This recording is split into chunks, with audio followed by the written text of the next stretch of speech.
Halo teman-teman, selamat datang di TBDpedia, partner setia belajarmu. Beneran, gak ada yang lebih setia dari TBDpedia nemenin momen-momen kamu belajar persiapan ujian kompetensi di tahun ini.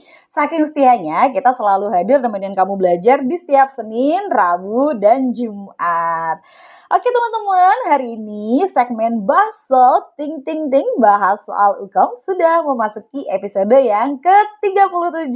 Yeay, selamat buat kita semua.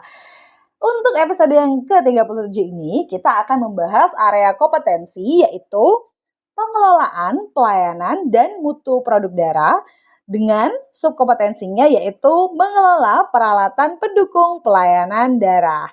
Nah, seperti biasa, kita akan mengerjakan 3 soal latihan pada hari ini. Setiap soal akan diberikan waktu 1 menit ya, teman-teman. Dan please, jangan men-skip part ini ya.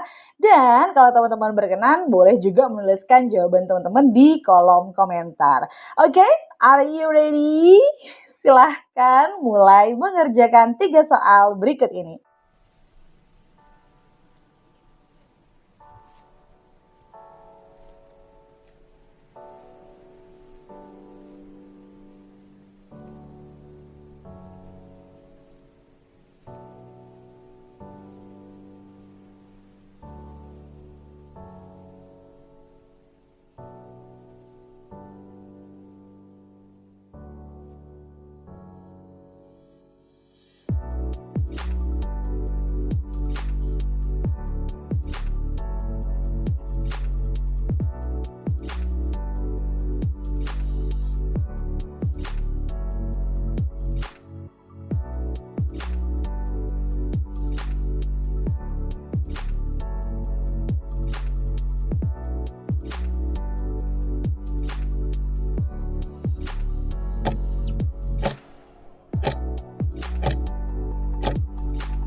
Oke, selamat sudah berhasil mengerjakan 3 soal latihan pada hari ini. Gimana teman-teman 3 soal latihan pada hari ini? Mudahkah? Ya, mari mencocokkan jawaban teman-teman dengan segmen pembahasan soal berikut ini ya. Kita mulai dari pembahasan soal yang pertama. Mari kita baca terlebih dahulu soalnya. Suatu UTDRS daerah mengalami keterbatasan dalam pengadaan alat penyimpanan darah, sehingga produk darah PRC dan WB disimpan di dalam kulkas showcase. Nah, teman-teman, jadi memang beberapa laporan yang didapatkan gitu ya dari misalnya laman BPOM yang bisa teman-teman akses di bepom.go.id gitu ya. Di sana dinyatakan beberapa kendala di UTDRS daerah ya. Jadi alat blood bank refrigerator yang biasanya kita lihat di UTD dalam pembelajaran itu memang beberapa daerah belum bisa memenuhinya sehingga menggunakan kulkas showcase. Nah, kulkas ini adalah kulkas yang digunakan untuk menyimpan makanan dan minuman di toserba ya, teman-teman. Yang memang memiliki pengaturan suhu, di mana pengaturan suhunya itu tidak tersedia dalam bentuk suhunya langsung, tetapi biasanya menggunakan penomeran ya 1, 2, 3, 4, 5, 6, 7 tergantung mereknya ya. Ada nilai minimum suhunya dan nilai maksimum suhunya. Jadi makin diisi di maksimum itu suhunya makin dingin gitu ya, teman-teman. Nah, karena memang keterbatasan dan memang produk darah harus disimpan di suhu yang dingin, maka pengawas BPOM menyatakan hal tersebut masih diperbolehkan. Tapi ada syarat berlaku yang sangat mengikat, teman-teman, yaitu suhu kulkasnya harus selalu dimonitor di temperatur 2 sampai 6 derajat Celcius. Jadi pengecekan oleh TPD harus dilakukan lebih sering gitu ya, teman-teman. Akan tetapi pada suatu hari ternyata termometer master yang disetting pada alat ini menunjukkan bahwa suhu kulkasnya 0 derajat Celcius. Kemudian TPD yang mendapati hal itu mengecek produk darah di area paling dalam gitu ya. Jadi kalau misalnya kita ilustrasikan gini ya. Jadi misalnya ini adalah raknya.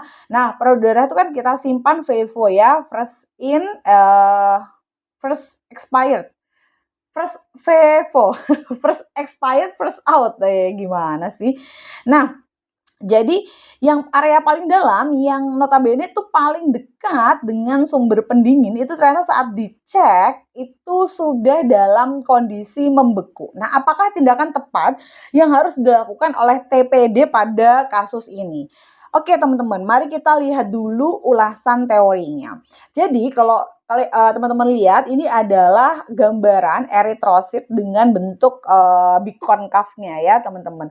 Dan ini adalah gambaran kristal air. Jadi di dalam produk darah kita itu memang masih ada molekul-molekul air ya, sebagian yang terkandung di dalam plasma darah. Nah, molekul air ini ketika membeku gitu ya, akan membentuk kristal yang cukup tajam begitu dan beresiko untuk melukai sel-sel darah. Sehingga memang ketika ada produk darah yang membeku, itu umumnya kita tidak bisa menggunakan produk darah tersebut sebagai sediaan untuk pengobatan atau untuk terapi. Karena ada resiko di mana akibat membekunya itu artinya sudah terjadi proses pembentukan kristal air ini ya, pembentukan kristal air yang kemudian memiliki resiko untuk melukai dinding eritrosit ini sehingga akan menyebabkan eritrosit mengalami lisis gitu ya.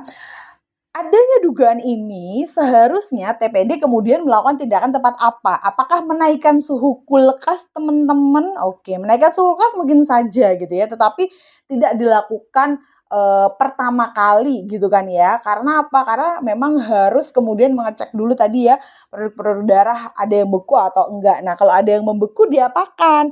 Apakah dinaikkan aja suhunya terus gak diapa-apain? Nah, tentu enggak ya teman-teman. Kemudian memindahkan darah yang tadi membeku ke cool box. Oke, kalau dipindahkan ke cool box terus apa dong efeknya gitu? Enggak ya. Memisahkan darah yang membeku tadi gitu ya. Karena apa? Karena memisahkan darah itu artinya kita akan mengevaluasi gitu kan ya produk darah tersebut. Atau kemudian setelah hasil evaluasi misalnya menyatakan bahwa produk ini tidak layak, kita bisa memusnahkannya. Menghangatkan darah yang membeku di kulkas tentu big no, dan mencairkan darah yang membeku dengan air hangat juga big no ya, karena malah justru akan makin merusak produk darah kita. Maka jawaban yang tepat itu adalah yang C ya, teman-teman. Memisahkan produk darah yang membeku ini ya. Oke. berapa yang sudah betul jawabannya, mungkin ada beberapa yang keseleo ke A ya. Ya, no problem. Kita langsung berpindah ke pembahasan soal yang kedua. Kita baca sama-sama lagi ya teman-teman soalnya. Seorang TPD melakukan uji kualitas PRC sejumlah 10 sampel. Pada tahap uji fisik, seluruh sampel lolos uji. Akan tetapi, saat melalui tahapan uji hematologi, output dari mesin hematologi analyzer menunjukkan jumlah eritrosit, leukosit, dan kadar hemoglobin, juga kadar hematokrit terdeteksi dengan simbol bintang. Apakah tindakan awal yang tepat dilakukan pada kasus tersebut? Jadi maksudnya adalah seperti ini teman-teman. Teman-teman pernah nggak melakukan uji kualitas produk darah menggunakan hematologi analyzer? Ternyata ke output yang dihasilkannya itu bukan angka ya, di bagian resultnya itu adalah bagian bintang-bintang-bintang-bintang seperti ini. Ini artinya adalah ada beberapa kemungkinan hematologi analyzer-nya itu adalah gagal mendeteksi atau begitu ya, tidak dapat melakukan perhitungan sel-sel yang melalui sensornya gitu teman-teman. Nah, kalau sampai terjadi hal yang demikian, apa sih tindakan awal yang tepat dilakukan oleh teman-teman? Apakah melaporkan ke atasan, mengecek status kalibrasinya, menonaktifkan hematologi analyzer-nya, menekan tombol reset atau resetting pada mesin. Yang kelima adalah mengujikan sediaan darah sediaan darah yang lain seperti WB maupun TC. Karena ini kita pakainya PRC gitu ya. Nah, yang mana yang lebih tepat untuk dilakukan sebagai tindakan awal teman-teman ketika teman-teman dapat outputnya loh kok bintang-bintang begini, kok undetected ya, tidak bisa mendeteksi banyaknya sel, kemudian informasi-informasi lainnya juga. Apa teman-teman yang pertama kali tepat untuk dilakukan? Yap, betul. Mengecek status kalibrasi alat itu adalah yang awal tepat untuk dilakukan gitu ya teman-teman. Nah, selanjutnya kita berpindah pada pembahasan soal nomor 3. Seorang TPD mendapatkan alarm inkubator platelet agitator berbunyi nit nit nit nit gitu ya di ruang penyimpanan darah. Ketika memeriksa, penyebab alarm inkubator aktif itu adalah pintu inkubatornya tidak ditutup secara rapat, sehingga menyebabkan suhu inkubatornya jadi tidak stabil, yaitu berada di temperatur 26,4 derajat Celcius. Apa tindakan tepat yang Anda lakukan jika berada pada kasus tersebut? Ya, A. Mengusulkan pelatihan manajemen. Jauh banget gitu ya. Ada bunyi net kok mengusulkan pelatihan manajemen. Yang B. Mengkonfirmasi kejadian tersebut pada rekan kerja. Yang C. Menegur rekan kerja di shift sebelumnya secara langsung. Yang D. Melaporkan kasus tersebut kepada kepala unit sebab sudah sering terjadi. Yang E. Membuat tulisan peringatan harap tutup dengan rapat bagian depan inkubator. Jadi tindakan tepat apa yang perlu dilakukan pada kasus ini? Nah, sebenarnya mungkin di bayangan teman-teman dia berarti langsung aja ditutup dengan rapat. Nah, tadi kan dinyatakan dalam soal ya, ketika memeriksa penyebab inkubatornya aktif itu karena pintunya tidak rapat. Jadi suhunya itu tidak stabil, ada di area 26,4. Dan tidak ada opsi nih, apa tindakan tepat yang harus dilakukan secara pada kasus tersebut sesegera mungkin. Nah, sesegera mungkin tentunya menutup. Nah, misalnya ya, opsi menutup ini nggak ada teman-teman, kita anggap berarti menutupnya sudah dilakukan. Kemudian ini adalah berarti opsi lanjutannya maksud dari soal ini. Apakah mengusulkan pelatihan manajemen, mengkonfirmasi kejadian tersebut pada rekan kerja, menegur rekan kerja di shift sebelumnya, melaporkan kasusnya kepada atasan atau membuat peringatan ya harap tutup dengan rapat di bagian depan inkubator. Oke teman-teman, ini juga berhubungan dengan komunikasi teman-teman sebagai TPD dengan rekan kerja ya. Apakah tindakan yang tepat? Yang tepat adalah B, mengkonfirmasi kejadian ini pada rekan kerja. Ini bunyi nit-nit dan kok dia nggak tertutup itu kenapa ya? Nah kalau misalnya teman, oh iya tadi membuka gitu ya, tadi habis buka mungkin kurang rapat, oke nggak ada masalah. Tapi kalau misalnya, iya itu sering kayak gitu kan ya. Nah mungkin harus dilakukan pelaporan gitu ya, sering ditutup dengan rapat tapi mungkin ada kegagalan sistem dan buka sendiri dan lain sebagainya. Tetapi pada momen yang ini tindakan tepat untuk mengomunikasikannya adalah mengkonfirmasi kejadian tersebut pada rekan kerja, gitu ya teman-teman. Oke teman-teman, ini adalah akhir di sesi di episode yang ke-37 ini ya. Sampai jumpa lagi di sesi-sesi latihan soal berikutnya. Jangan lupa teman-teman untuk subscribe, like, comment, and share. Sampai jumpa lagi. Dadah!